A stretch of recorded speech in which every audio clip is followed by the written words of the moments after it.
एकात्मिक बाल विकास सेवा योजना प्रकल्प पारनेर अंतर्गत तालुका निवड समिती हे अंगणवाडीचे पदे आहेत. मदतनीस पदभरती 2024 आणि त्याचा जाहीरनामा आहे. ओके.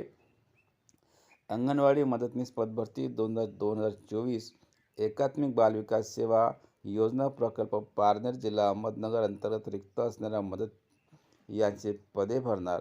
महिला व बालविकास शासन क्रमांक हे पहिला, हा दुसरा, हा तिसरा आणि चौथा. ओके. हे बघा, एवढी माहिती वाचून घ्या. या ठिकाणी माननीय आयुक्तालयाची जावक क्रमांक एकात्मिक बालविकास योजना किंवा बालविकास सेवा योजना अंगणवाडी हे नंबर जो आहे, हा नंबर लक्षात ठेवा, नुसार शासनाचे निर्देश प्राप्त झाले असून त्या अनुषंगाने सदरची भरती प्रक्रिया खालील शर्ती व अटीनुसार मंजूर रिक्त पदे भरण्यात येणार आहे. मदतनीस यांची रिक्त पदे स्थानिक रहिवासी महिला उमेदवाराकडून भरायचे. म्हणजे कोणाचे? ते हे मदतनीस आहे, अंगणवाडी मदतनीस यांचे पदे जे आहे हे मात्र तेथीलच रहिवासी महिला यांच्याकडूनच भरायचे आहे. सदरचे पद पूर्णतः मानधन तत्त्वावर आहे.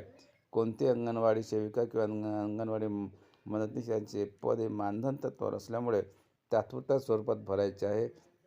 याकरता संबंधित गावातील ज्या अंगणवाडी केंद्रात रिक्त पदे आहेत त्या उमेदवारांनी जाहिरातीमध्ये नमूद 23/7/2024 म्हणजे 23 जुलै 2024 ते 1 ऑगस्ट 2024 अखेर शासकीय सुट्टीचे दिवस सोडून विहित नमुन्यातील अर्ज प्रत्यक्ष व पोस्टाने वरील तारखेपर्यंत या कार्यालयात सादर करावे. बघा, ज्या पात्र उमेदवार असतील, मदतनीस असतील, चांगले उच्च शिक्षित असतील, त्यांनी या ठिकाणी पटापट अर्ज करायचे आहे आणि तयारीला लागायचं आहे. ओके. प्रत्यक्ष किंवा पोस्टाने पाठवा, पण प्रत्यक्ष पोस्टाने पाठवा असं त्यांनी सांगितलं.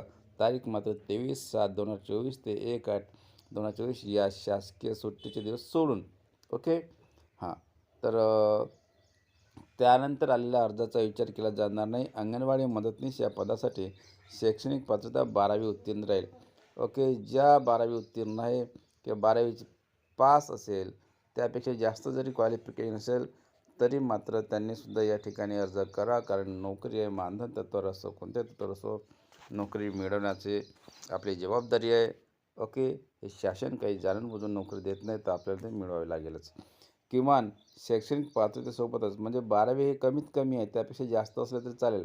त्यापेक्षा उच्च शैक्षणिक पात्रता असलेल्या त्याबाबतचे सर्व गुणपत्र किंवा प्रमाणपत्र सोबत जवळ आहेत. जर समजा तुम्ही 13वी पास असेल तर ते मार्कशीट, बोर्ड सर्टिफिकेट असेल तर ते, TC असेल तर ते सर्व जोडावे. त्यापेक्षा जास्त असेल तरी पण जोडावे. तसेच अंगणवाडी मदतनीस पदासाठी वयाची अट दिनांक 23/7/2024 रोजी किमान 18 व कमाल 35 वर्ष पूर्ण असावे.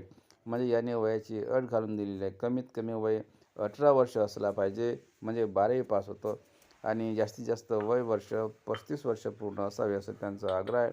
विधवा उमेदवारांसाठी मात्र, ज्या विधवा परित्यक्त स्त्रिया असतात त्यासाठी मात्र 40 वर्ष वय असायला पाहिजे. ओके. अशी त्यांची अट आहे. आता पाहूया आपण यासाठी तक्ता. एकात्मिक बाल विकास सेवा योजना प्रकल्प पारनेर रिक्त मदतनीस पदांची यादी माहे जुलै 2024.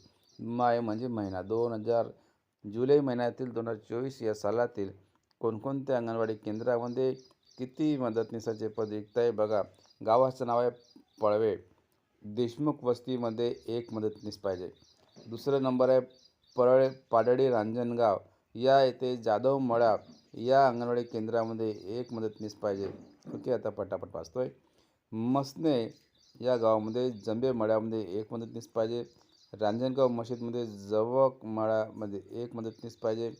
वळनेर हवेली इथं बडे वस्तीमध्ये 1 मदतनीस पाहिजे. हंगा गावात मोकाते वस्तीमध्ये 1 मदतनीस पाहिजे. अस्तगाव यामध्ये रामवाडी या ठिकाणी 1 मदतनीस पाहिजे. सुपा गावात आदर्श नगर येथे 1 मदतनीस पाहिजे. रुई छत्रपती येथे दिवटी मळा येथे 1 मदतनीस पाहिजे. ओके. हां. नंतर पाहू. अरे बरोबर आहे ना बाबा हे. हां. सेरी कासारी येथे वाघोळे मळ्यामध्ये 1 मदतनीस पाहिजे. मस्केवाडी येथे माळवाडी या ठिकाणी किंवा माळवाडीच्या अंगणवाडीत 1 मदतनीस पाहिजे. नंतर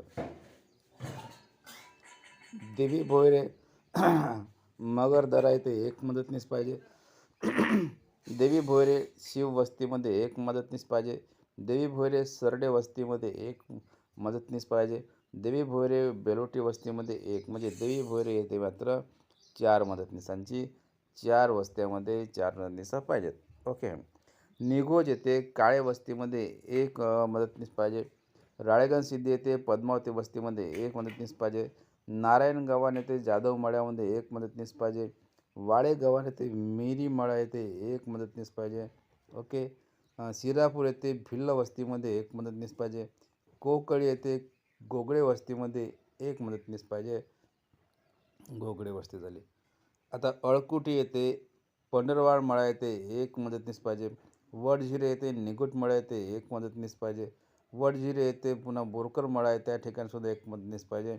वडझिरे 2. बाभुळवाड येथे नवले वस्तीत एक पाहिजे. बाभुळवाडे वरची ठाकरवाडी येथे एक म्हणजे बाभुळवाडीला सुद्धा 2 मदतनीसांची गरज आहे. लोणी मावळा येथे कामठे मळा येथे एक आहे. चिंचोली येथे चिंचोली वस्तीमध्ये एक मदतनीस पाहिजे. सिद्धेश्वरवाडी येथे नरोडे दरा येथे एक मदतनीस पाहिजे. लोणी हवेली येथे खडकवाडी येथे एक मदतनीस पाहिजे. करंदी येथे गव्हाणे वस्तीत एक मदतनीस पाहिजे. आतापर्यंत 31 झाले. आता हे दुसरं आहे 32 नंबरवर आलं आहे. गांजी भोयरे येथे माने वस्तीमध्ये सुद्धा एक पाहिजे. म्हणजे एकंदरीत या ठिकाणी ओके पारनेर या बघा ओके प्रकल्प पारनेर म्हणते ना, तर हे या ठिकाणी एकंदरीत या ठिकाणी तुम्हाला सांगतोय मदतनीस पद भरती 2024च्या जाहीरनाम्यानुसार ओके 32 मदतनीसांची या ठिकाणी भरती होणार आहे. 32 ओके या ठिकाणी ठीक आहे. आणि मानधन तत्त्वारे उच्च विद्याविभूषित उच्च शिक्षित ज्या स्त्रिया असेल आणि विधवा परित्यक्त्या असेल त्यांचं वय 40 आहे. बाकीच्यांचं 18 वर्षापासून ते 32 वर्षापर्यंत ओके असं त्यांचा नियम आहे. तो 35 वर्ष ओके 18 वर्षापासून ते 35 वर्ष पूर्ण असावे ते म्हणतात. आता आपण याचे नियम वाटू. अनुक्रमांक कार्यवाही अर्ज सादर करण्याचा कालावधी आहे 23/7/2024 म्हणजे कालची तारीख गेली 2 दिवसाआधीपासून सुरुवात झाली आणि 1 ऑगस्ट शेवटचा कालावधी भराभर यासाठी प्रयत्न करा. ओके. प्राथमिक यादी तयार करण्याचं म्हणजे अर्जाची प्राथमिक यादी तयार करणे छाननी करणे हे 2 ऑगस्टपासून तयार तर 8 ऑगस्टपर्यंत लागेल. गुणवत्ता पडताळणी समितीची मान्यता घेणे व नोटीस बोर्डवर यादी प्रसिद्ध करणे म्हणजे काय, जर ज्याची जास्त शिक्षण असेल आणि जर ॲक्टिव्ह असेल तर त्यांची यादी या ठिकाणी पडताळणी केल्यानंतर बोर्डवर प्रसिद्ध होईल. नोटीस बोर्डवर लावलं जाईल 9 तारखेला ते 14 तारखेपर्यंत म्हणजे 9 तारखेला 14 तारखेला ओके या ठिकाणी 9 तारखेला लागेल 14 तारखेपर्यंत राहील. 15 तारखेला वगैरे ते माहीत नाही काय होईल तर 4था पॉईंट आहे नोटीस बोर्डवर प्रसिद्ध यादीतील उमेदवाराबाबत हरकती आक्षेप तक्रारी शहानिशा करून गुणवत्ता सुधारणा करणे. 16 तारखेपासून या ठिकाणी तक्रारी असेल कोणाच्या कंप्लेंट असेल त्याची शहानिशा होईल ते 26 तारखेपर्यंत म्हणजे 10 दिवस चालेल. नंतर अंतिम यादीमधील भराव्याच्या पदासाठी जे आहे गुण क्रमांकानुसार उमेदवारांची निवड करणे म्हणजे मग आता 5वा पॉईंट थोडा महत्त्वाचा आहे. उमेदवारांचे सिलेक्शन करण्याचे व त्यांना लेटर देण्याचे अपॉइंटमेंट लेटर देण्याची जी तारीख आहे ते अंतिम यादी प्रसिद्ध झाल्यानंतर 27 तारखेपर्यंत चालू होईल. ओके. अर्ज स्वीकारणे कालावधी जो आहे ह्या 23/7 तारखेपासून सुरू होईल तर 1 ऑगस्टपर्यंत अर्ज स्वीकृतीचे ठिकाण एकात्मिक बालविकास योजना प्रकल्प कार्यालय पारनेर जुनी पंचायत पारनेर जिल्हा अहमदनगर या ठिकाणी होईल आणि सही बाल विकास प्रकल्प अधिकारी म्हणजे एकात्मिक बालविकास केंद्र तालुका पारनेर जिल्हा अहमदनगर या ठिकाणी होईल. बघा ही सर्वात महत्त्वाची जाहिरात अंगणवाडी